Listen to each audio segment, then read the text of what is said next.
वासुदेवाय। ॐ नमो भगवते वासुदेवाय। ॐ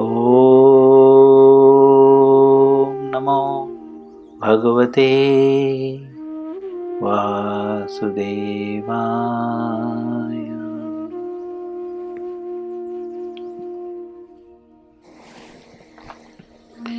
श्री मद्भगवद गीता यथारूप अध्याय 11। अध्याय का नाम है विराट रूप। श्लोक संख्या 15 पे आज हम चर्चा करेंगे।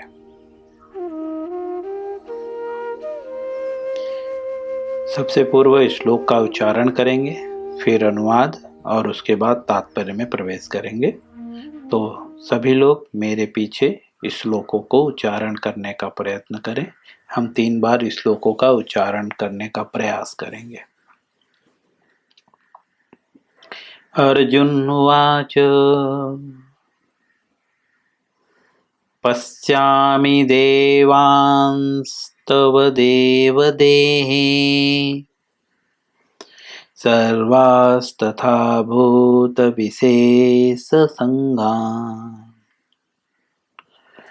ब्रह्माण्डमीशं कमलासनस्थ मृषिंश्च सर्वानुरगांश्च दिव्यान्। पुनः अर्जुन उवाच पश्यामि देवांस्व देवदेहे सर्वांस्तथा भूतविशेषसङ्घान्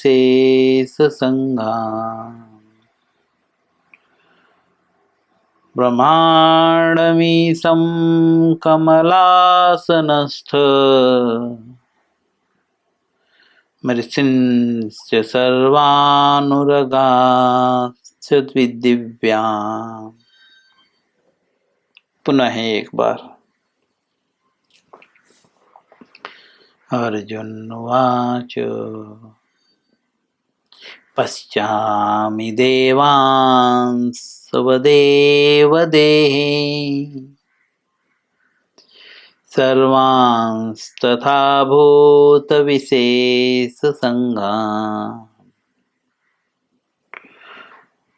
ब्रह्माण्डमीशं कमलासनस्थ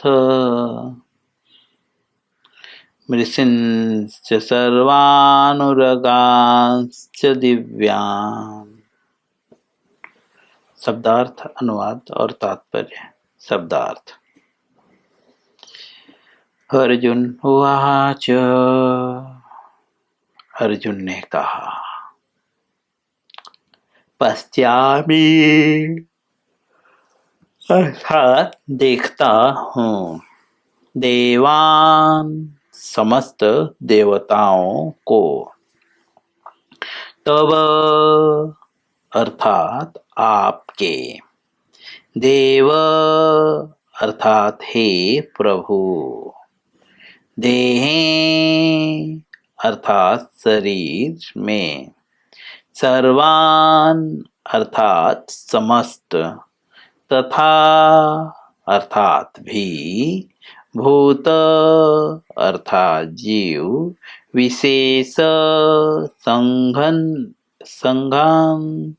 अर्थात विशेष रूप से एकत्रित, ब्रह्मांडम अर्थात ब्रह्मा को, ईशम अर्थात शिव को, कमल आसनस्थम अर्थात कमल के ऊपर आसीन, ऋषिम अर्थात ऋषियों को, च अर्थात भी, सर्वान अर्थात समस्त, उर्गान अर्थात सर्पों को, च अर्थात भी, दिव्यान अर्थात दिव्य। संस्कृत सीखने के लिए भी प्रभुपाद जी के शब्दार्थ बहुत ही उत्तम है। तो इसीलिए बच्चों को चाहिए कि शब्दार्थ में कुछ कुछ शब्दों को याद कर लें, प्रयास करें। जैसे उर्गान अर्थात सर्पों को, संस्कृत में सर्प, अलग अलग संस्कृत में कुछ कुछ चीजों के लिए अलग अलग वर्ड हैं। हिंदी और संस्कृत में थोड़ा अंतर है।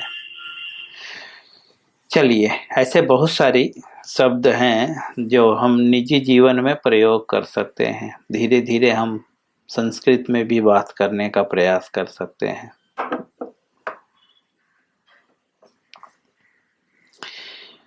अनुवाद श्रील प्रभुपाद जी के द्वारा।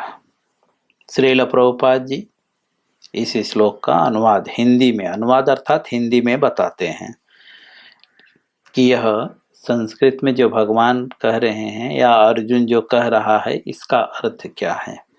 तो अनुवाद में श्रील प्रभुपाद जी लिखते हैं, अर्जुन ने कहा, अर्जुन उवाच, उवाच मतलब कहना, हे भगवान कृष्ण,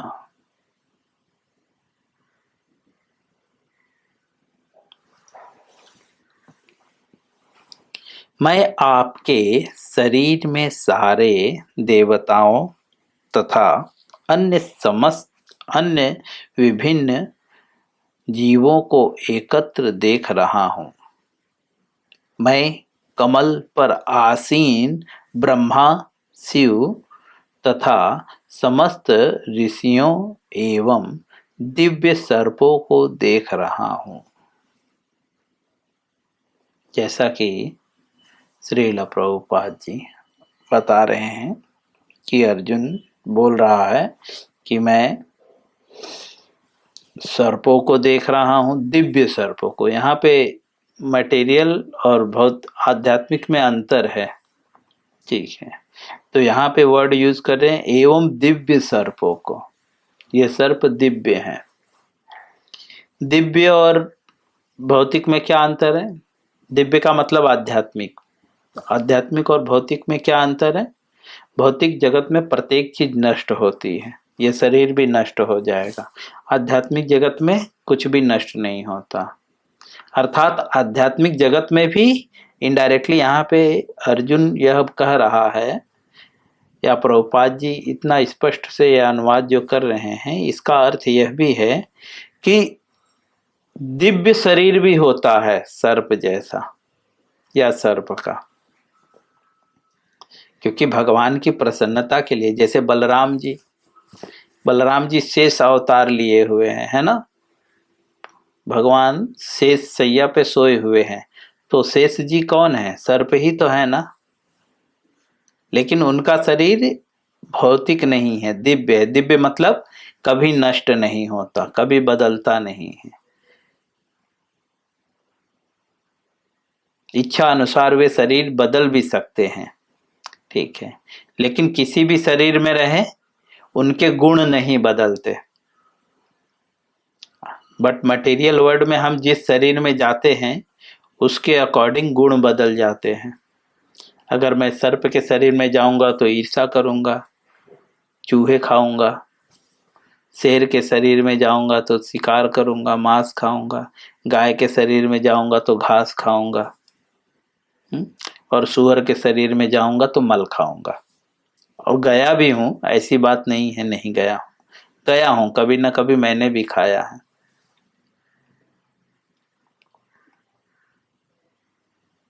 लेकिन ब्रह्मांड भूमिते कवन भाग्यवान जीव, हाँ? कहते हैं ब्रह्मांड भूमिते, ब्रह्मांड में घूमता हुआ कौन भाग्यवान जीव है? राधा कृष्ण कृपा पाए भक्ति लता बीज। जो राधा कृष्ण की कृपा पाता है, समझे। और राधा कृष्ण की कृपा क्या है? बोलते हैं भक्ति लता बीज, भक्ति करना, समझे। लेकिन इस ब्रह्मांड में यह भक्ति लता किसको प्राप्त होती है? मनुष्यों को, हाँ, मनुष्य को बहुनाम जन्मनाम मंते ज्ञान माम प्रपद्यते वासुदेव सर्वमिति सो महात्मा अति दुर्लभ। ऐसा व्यक्ति बहुत दुर्लभ है जो हर जगह भगवान को देखे। उसमें भी मनुष्य जन्म दुर्लभ है। दुर्लभ मानुष जन्म लोभिया संसारे। आचार्य कहते हैं मनुष्य जन्म जो है बहुत दुर्लभ है, जिसमें हम समझ सकते हैं भगवान को। तो अर्जुन भगवान को कहता है कि प्रभु मैं दिव्य सर्पों को देख रहा हूँ, ऋषियों को देख रहा हूँ, शिव जी को देख रहा हूँ, ब्रह्मा जी को देख रहा हूँ, समस्त देवताओं को देख रहा हूँ। क्योंकि भगवान ने अब अर्जुन को दिव्य दृष्टि प्रदान कर दी। यही चीज भगवान ने पहले भी कहा है, इस श्लोक के पूर्व भी कहा है। देखो समस्त प्रकार के अश्विनी को देखो, आदित्यों को देखो, वसुओं को देखो, रुद्रों को देखो, ये सब देवता हैं। लेकिन अर्जुन नहीं देख पा रहा था। तब भगवान बोलते हैं कि मैं तुम्हें अब दिव्य दृष्टि दूंगा, क्योंकि इस भौतिक दृष्टि से तुम मुझे नहीं देख सकते। तो भगवान जब दिव्य दृष्टि देते हैं तब जो है अर्जुन भगवान के इन स्वरूपों को देखता, भगवान के शरीर में देखता है। क्या देखता है? सारे देवताओं को। सारे मतलब जैसा कि पिछले रुद्र, किन्नर, बहुत सारे देवता हैं, अग्निदेव, सूर्यदेव, चंद्रदेव, और ब्रह्मा को भी देखते हैं, शिव जी को भी देखते हैं। कहाँ पे? भगवान के विश्व रूप में। भगवान अपना विश्व रूप दिखा चुके हैं। श्रील प्रभुपाद जी तात्पर्य में लिखते हैं, तात्पर्य अर्थात इस श्लोक को समझाने की चेष्टा कर रहे हैं प्रभुपाद जी। हम नहीं समझ रहे हैं, ये हमारी मूर्खता है, लेकिन प्रभुपाद जी बहुत प्रेम से समझाते हैं। कहते हैं कि अर्जुन ब्रह्मांड की प्रत्येक वस्तु देखता है, सिर्फ पृथ्वी की नहीं, ब्रह्मांड की। अर्जुन जो है ब्रह्मांड की प्रत्येक वस्तु को देखता है। यह दिव्य दृष्टि के लक्षण है। जब किसी के पास दिव्य दृष्टि होती है ना, तो यहाँ से बैठे बैठे वो अमेरिका में भी देख सकता है। अर्जुन तो पूरे ब्रह्मांड में देख रहा है। लेकिन दिव्य दृष्टि प्राप्त कैसे होती है? हाँ, भगवान किसको देते हैं दिव्य दृष्टि? हाँ, जो भगवान का प्रिय होता है। अर्जुन भगवान को बताते हैं मैं तुम्हें ये सब बता क्यों रहा हूं? क्योंकि तुम मेरे भक्त हो और मेरे मित्र हो।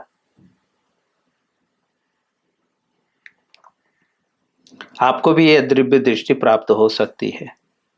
तो अब यहां से बैठे बैठे आप अमेरिका, लंदन, पेरिस, पूरे ब्रह्मांड को भी देख सकते हो आप।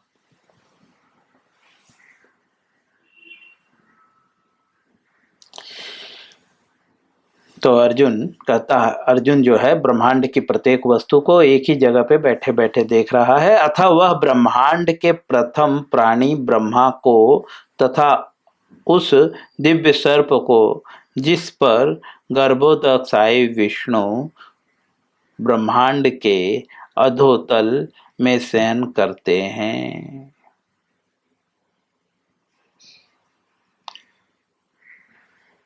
देखता है। प्रभुपाद जी कहते हैं अर्जुन ये भी देखता है, क्या? ब्रह्मा को। तथा क्या देखता है? कि जो दिव्य सर्प का उल्लेख किया गया है, अर्थात जो गर्भोदक साहिब विष्णु है। कई प्रकार के विष्णु हैं, गर्भोदक साहिब विष्णु, श्रीडोदक साहिब विष्णु, कारणोदक साहिब विष्णु, 3 विष्णु है मूलतः, वैसे असंख्य हैं, क्योंकि एक ब्रह्मांड में 3। ऐसे असंख्य ब्रह्मांड हैं, असंख्य विष्णु हैं। लेकिन इसमें ईश्वर कौन है? तो ब्रह्मा जी बोलते हैं ईश्वर परम कृष्ण, ईश्वर जो है परम कृष्ण है।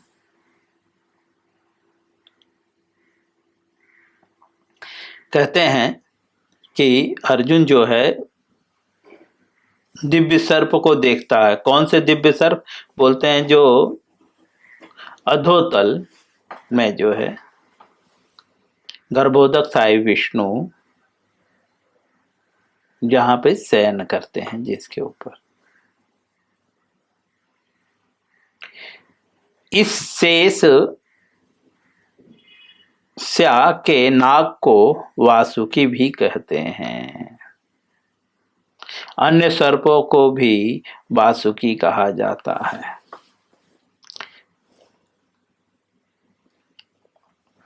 जो शेष जी है उसके सस्या मतलब उस प्रणाली में आने वाले सर्पों को जो है वासुकी कहते हैं। ऐसे अनेक सर्पों को भी वासुकी कहते हैं। अर्जुन गर्भोदक साई विष्णु से लेकर कमल लोक स्थित ब्रह्मांड के शीर्षस्थ भाग को जहाँ ब्रह्मांड के प्रथम जीव ब्रह्मा निवास करते हैं देख सकता है। गर्भोदक सागर कहाँ है? बोलते हैं अधोतल। सबसे नीचे है अतल, वितल, तलातल, पाताल, ऐसा करके 14 लोक हैं, 7 ऊपर 7 नीचे।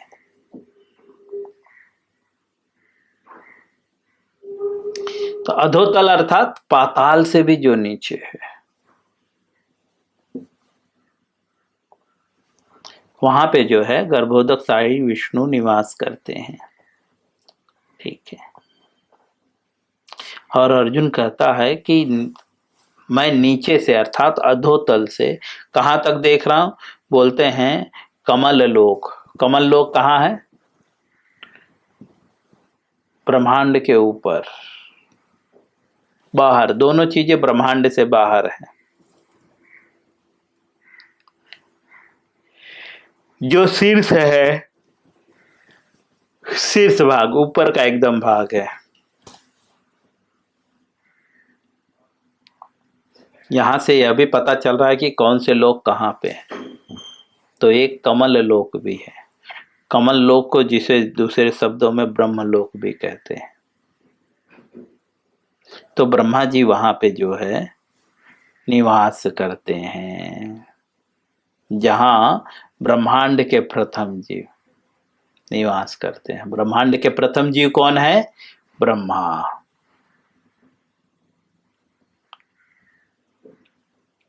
इसका अर्थ यह है कि अर्जुन आदि से अंत तक सारी वस्तुएं अपने रथ में एक ही स्थान पे बैठे बैठे देख सकता है। प्रभुपाद जी बोल रहे हैं इसका अर्थ यह है, ऐसा अर्जुन जो बोल रहा है तो मतलब यह है कि अर्जुन सब कुछ देख रहा है, आदि और अंत दोनों ही देख रहा है। यह सब भगवान की कृपा से ही संभव हो सका। प्रभुपाद जी बोल रहे हैं यह कैसे पॉसिबल हुआ? अर्जुन सब कुछ देख सकता है, बोलते हैं भगवान की कृपा से। दूसरे शब्दों में श्रील प्रभुपाद जी इस भौतिक जगत के साइंटिस्टों को समझाना चाहते हैं कि तुम इतना जो परिश्रम कर रहे हो, इधर उधर देखने का, टेलीस्कोप लगाकर देखने का, अंतरिक्ष में बहुत सारे सैटेलाइट छोड़ के देखने का प्रयास कर रहे हैं, अन्य जगहों पे क्या है, ब्रह्मांड में और जगह जगह पे क्या है। तो प्रभुपाद जी कहना चाहते हैं कि अगर वास्तव में आपको देखने की जिज्ञासा है तो आप क्या करिए? बोलिए भगवान की कृपा प्राप्त करिए। अगर भगवान की कृपा प्राप्त हो जाएगी तो आपको आप ये सब देखने में संभव होगा। संभव है, आप देख सकते हो, जैसे अर्जुन देख रहा है। भगवान मना नहीं कर रहे हैं कि कोई दूसरा नहीं देख सकता। भगवान बोल रहे हैं कि भगवान कृष्ण की कृपा से ही संभव हो सका ये सब। अर्थात अगर सब कुछ देखना चाहते हो ब्रह्मांड के भीतर क्या है, बाहर क्या है, तो भगवान की कृपा प्राप्त करनी होगी, क्योंकि ये सब भगवान की कृपा से ही संभव है, अन्यथा नहीं देखा जा सकता। इस प्रकार से श्रील प्रभुपाद जी भगवद गीता के जो है 11वें अध्याय का नाम विराट रूप, श्लोक 15 का अनुवाद और तात्पर्य पूर्ण करते हैं। मैं यहीं पे विराम करता हूँ। अगर किसी के मन में कुछ नहीं है तो हरे कृष्णा।